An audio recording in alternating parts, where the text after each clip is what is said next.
然则前世坐断东南，于今近100年，传习武王，其统序大政，兵马钱粮，俱自成一统。如今江南事已毕，吴越之事，也确实到了当议之时。二郎觉得呢？吴越虽为藩镇，是朝廷，却历来恭敬。前王亦是当世之英雄，更与陛下有旧。东南13州安定富庶，实赖其力。臣弟以为，赵相公所言不无道理。然则吴越不同于南唐，前王也绝非李煜之辈可比。朝中纵有所意所图，亦当谨慎持重。大战方息，此时绝非再出刀兵之好时机。你们呢？都说说。臣与前王大元帅同掌兵符越狱，并不能测其心胸城府。丁某之事，前王基于义愤，事出有因，并无跋扈之意。臣观吴越之兵，临阵殊无怯色，行军时法度颇严。金陵之事，若非受了丁某的军令，亦不至有此惨事。依尔等观之，若要取13州之地，须得多少兵方能足用？臣不敢欺瞒官家，吴越非江南可比，非得30万兵不可。仲荀呢？20万精兵，或可一试。如此看来，国华之才竟不如仲荀。20万精兵或许可灭齐国，却会将吴越打成一片白地。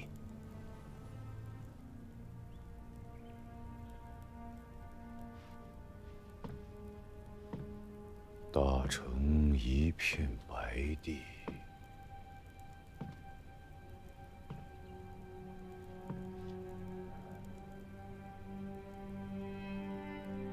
逆诏，召前王入朝。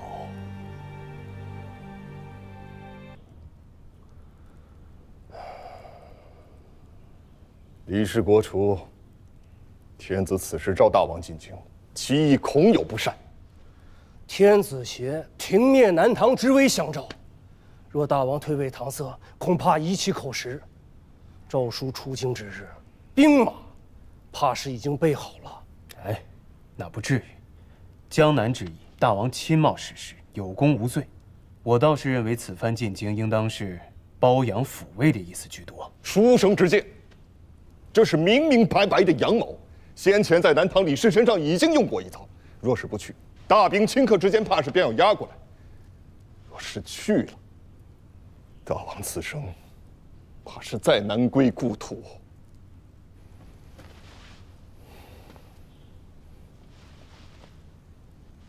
南唐灭国后，南方藩镇仅余大王与泉州陈洪进。大王与天子有旧不假，然则天子终归是天子，断不会以私情而待国事。此番公然下诏相召，其用意殊难意料，去与不去，各存利弊。大王须慎思之。阿俊若是再为监国，该不会再上李元清的恶当了吧？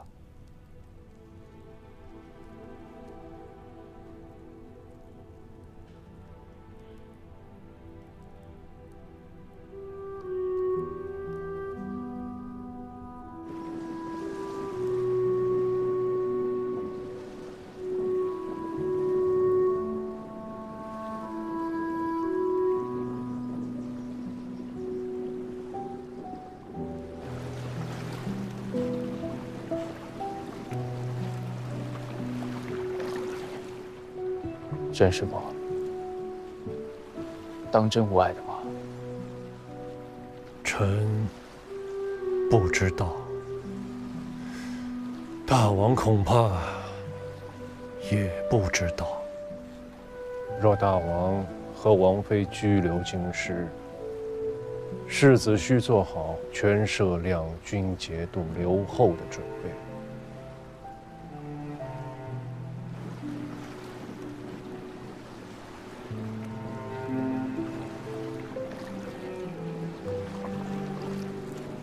若此生再不得回岛上，你会后悔吗？自阿舅、阿兄归养之后，岛上的寨子都荒废了，往来的商船，要么直入钱塘，要么转播去台州的博弈坞。倒是以前那些不敢靠近的渔商渔户，现今时常来岛上避风、歇脚。倒是也不坏。没了黄龙社，也没了黄龙旗，民间那些渔户们都不知道岛上曾经住的是黄王余孽。黄龙岛这个名字啊，现今已经没有人叫了。旧时王谢堂前燕，飞入寻常百姓家。再奢豪的歌舞宴席，终也会有曲终人散之日。岛上那些屋舍没有人打理，早就破败了。倒是桃花院上的桃花，开得更盛了。现在人们都唤它做桃花岛。桃花岛，好听。我想起当年在汴梁水丘宫口误，唤黄龙岛为黄花岛。哎，这一眨眼都过去这么多年了。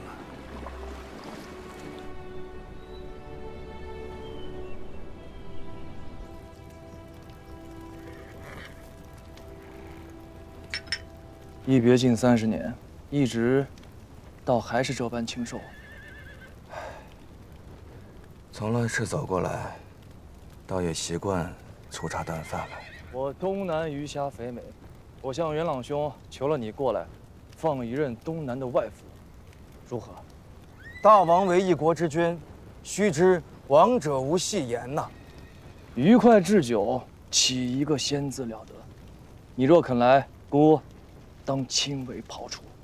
君有赐，不敢辞。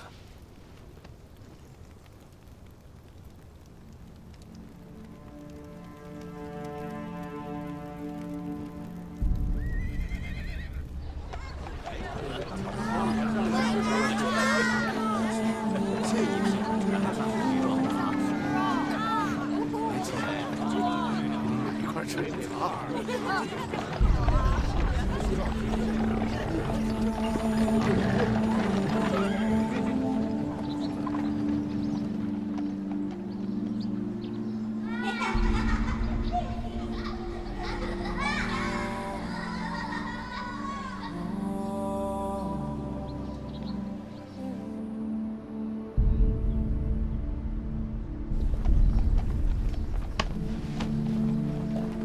天气有些炎热，大王可是身子不适？无法，就是想起些旧事。晋王和赵相公带陛下来相迎，怕是被这些吃相公堵在御街内头，并非有意怠慢大王。亲王和宰相也要给这些吃相公避道。城中10余万人家，每日肉食皆要指望这些吃相公。不要说亲王宰相，便是天子六军，也不敢与其争道。都说肉食者鄙，却不知自古志士民军贤相宵衣干食，所求者不过是那小民百姓锅子里的一口肉食罢了。大王还记得大相国寺的施行和尚？如何能忘？有庇护众生之德者，方是真菩萨。当年开运之乱，护卫施行和尚舍利的小沙弥，法名唤作慧明，佛法修行如何不知道，一手烧猪肉，却是烹得鲜甜软糯，入口即化，京师内外远近闻名。多少公卿勋贵想要尝上一口，须得提前月余相约。经你的师门不结婚吗？难配佛法竟如此不同。他只烹，自家是不做事的。大相国寺的住持大和尚专为他辟了一间院子，京师百姓俗称作“烧猪院”。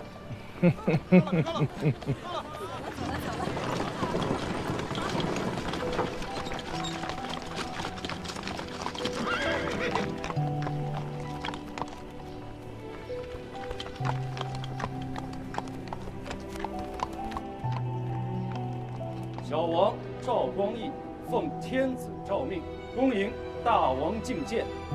臣等参见大王。臣吴越前处，不敢当。陛下口诏。臣前处后诏。半身衣甲半身台，连横阡陌菜花开。故人缓缓归何处？昔日前郎今又来。请晋王代奏天子，加翁先武肃王有训，待陌上花开之时，可缓缓归矣。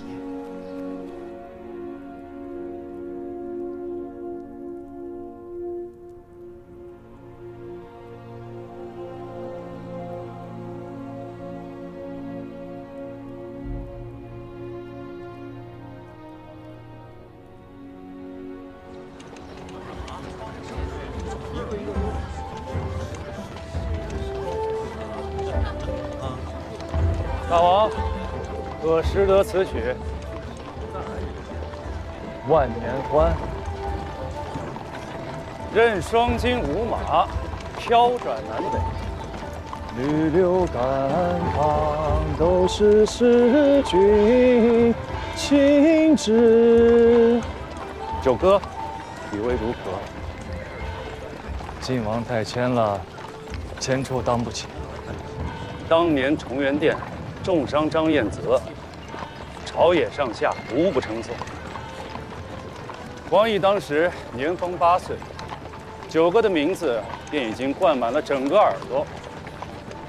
天下英雄前九郎，这一阙万年欢，九哥若当不起，天下谁人当得起？人好多呀，陛下仁德。上一遭来时，还是满目疮痍。九哥上次来，城内满打满算不过8、9万丁头，再加上构成躲避兵灾的流民。去年9月，3司户部上奏，东京民户、军户合计98236户，丁口825577，较开运4年涨了足足10倍有。28年，兔走乌飞。元朗兄不容易，晋王为开封尹，也不容易。得九哥一句不容易，小弟足慰平生。阿娘阿南，凡事务须仔细，此行恐有不善。怎么了？奏乐的是《饮农直》，曲调用的却是《万年欢》。曲词的最后一句是“攻城了，却引东山”，算违规贺相识。东山，天子这是以阿爹抵下吗？天子这是告诉阿爹，如今江南已定天下一统，是所谓攻城。若阿爹肯辞让纳土退隐东山，天子和阿爹的旧交算违规贺相识。若阿爹不肯自行辞让纳土，则天子和阿爹还识与不识，便难说了。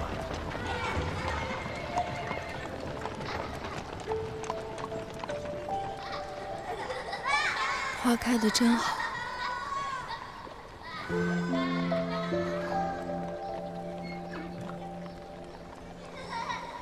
笑得也好。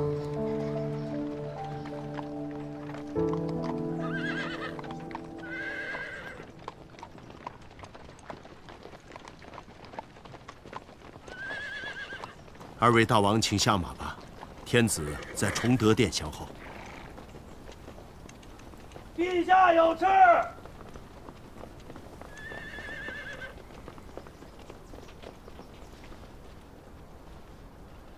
陛下有旨，赐前王大元帅入朝不趋，战败不明，尽忠骑马，见履上殿。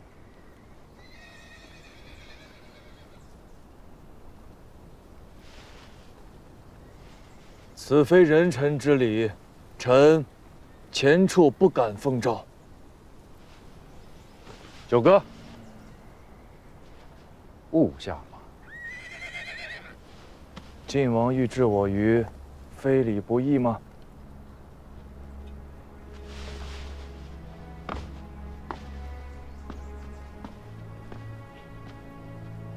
九哥祖父3代，替朝廷安抚东南，赡养黎庶，有大功于国家。陛下常言，若无前事，则东南13州70年之太平，不复有矣。入朝不趋，战败不明，尽忠骑马，见履上殿，这不是给九哥一人之恩遇，而是天子与朝廷给忠贞守土70年之国家功臣之恩遇。来。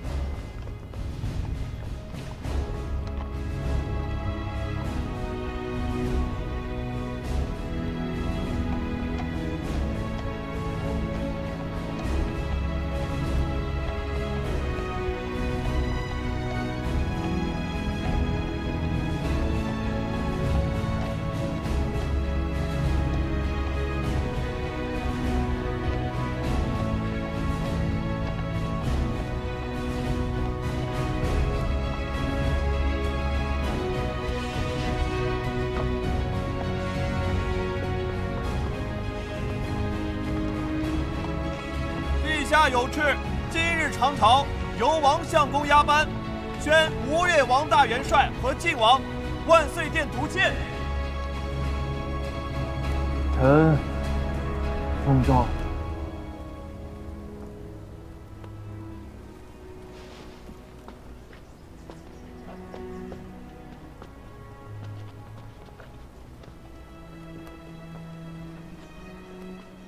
我想去看看。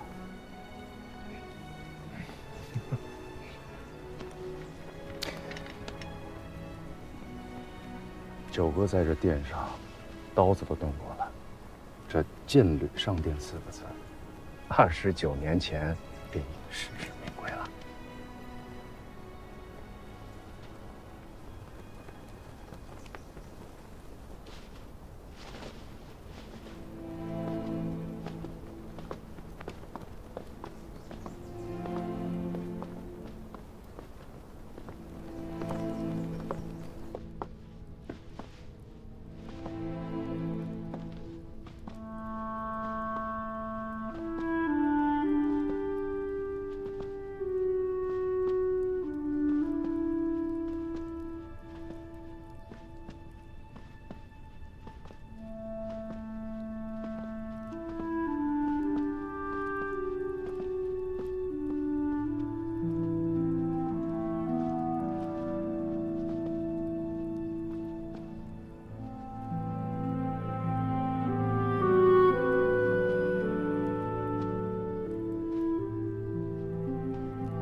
臣前处不必拘礼，自己找地方坐。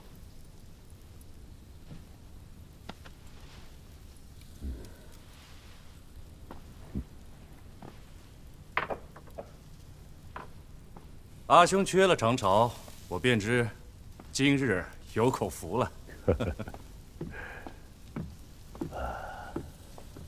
啊！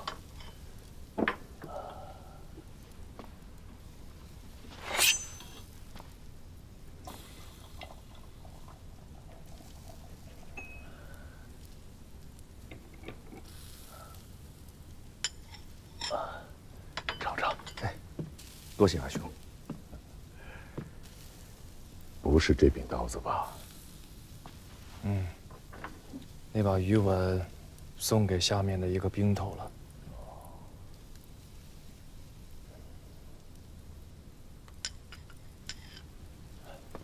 来，谢陛下。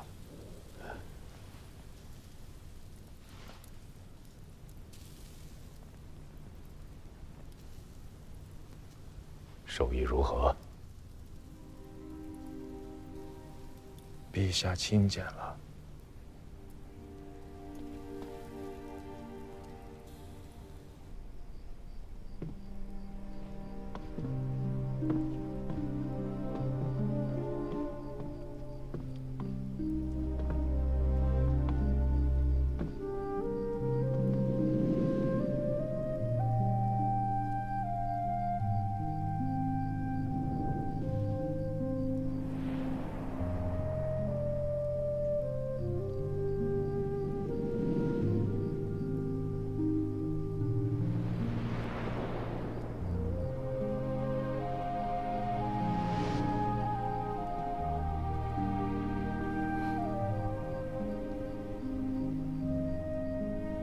29年了，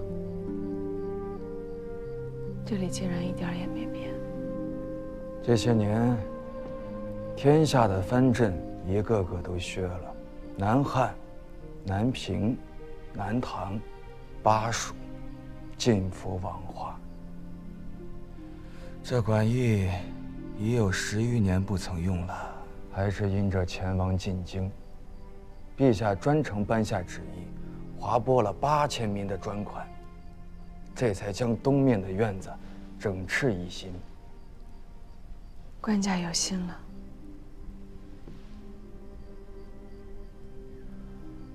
冯令公薨逝以后，子弟们不成器，家中族人都迁回了原籍州县。相国寺东的那座府邸一直空着，京城的宗室公卿无止皆不敢见战。去岁曾有朝臣上表，请为前王在京师赐地，表彰被陛下留中，否则此番进京，王妃与大郎君便可不用再住这馆驿了。冯令公的宅子，大王是断不肯住的。天波门内，右翼军巡乡兴国坊的西北角上有一座奇景的院子。院子里还有一座5层高的楼台。开封府右厅户册上落入的主家叫于文秀，那是你家的宅子吧？李贤芳在南城，出入营生不大便利。我也不愿和李家做邻居。怕是那韦敏侯也不愿与九哥做邻居。只可惜院子修得再好，一时半会儿怕也住不进来吧。纵使天遂人愿，奈何人心叵测呀。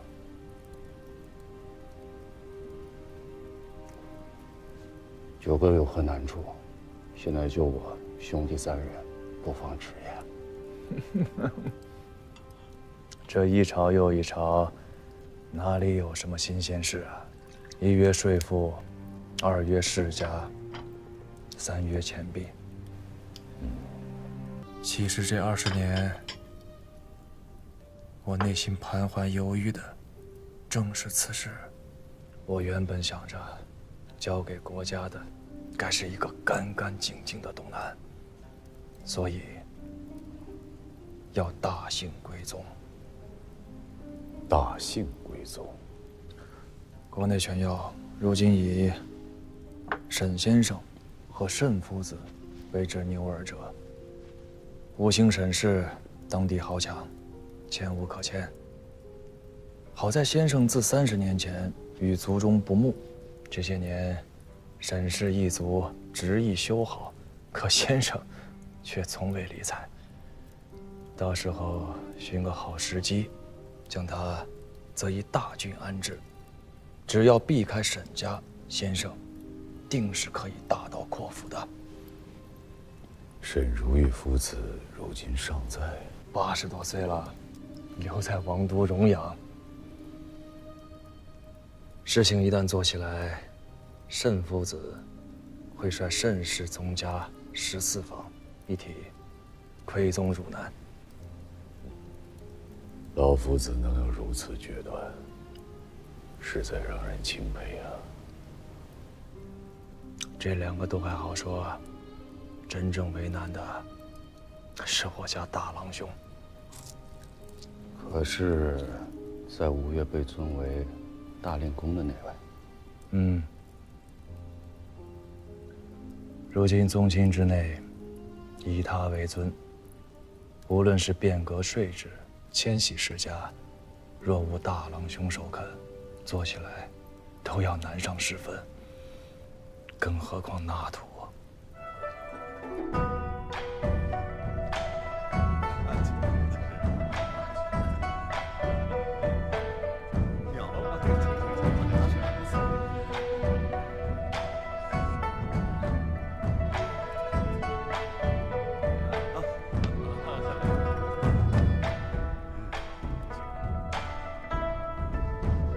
恭逢大郎兄甲子整寿，某谨代表全各宗室，敬大郎兄一盏，为大郎兄寿，为大郎兄寿。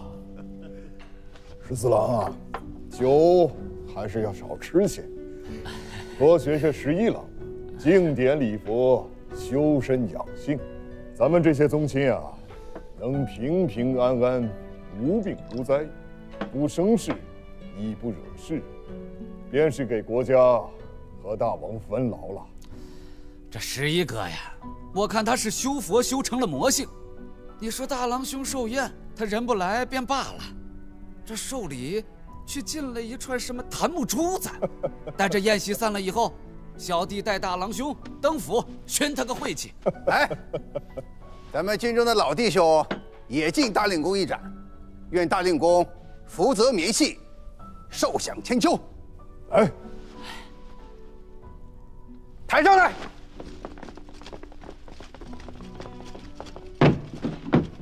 这里是末将为大令公备上的寿礼，大令公甲子之寿。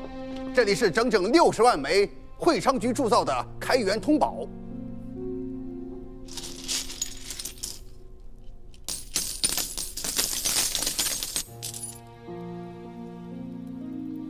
东南海贸兴盛，无论是平安京还是开京，都以这开元通宝为尊。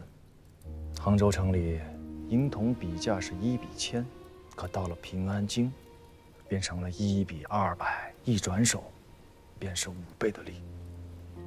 这几十年，中原战乱不休，东南偏安一隅，中原州县的开元小平钱大多都流入东南。银券虽好，却非寻常百姓用得起的，计量起来也不易。故此这些年，商货往来、税赋收纳以及军饷发落，用的都是这小平钱。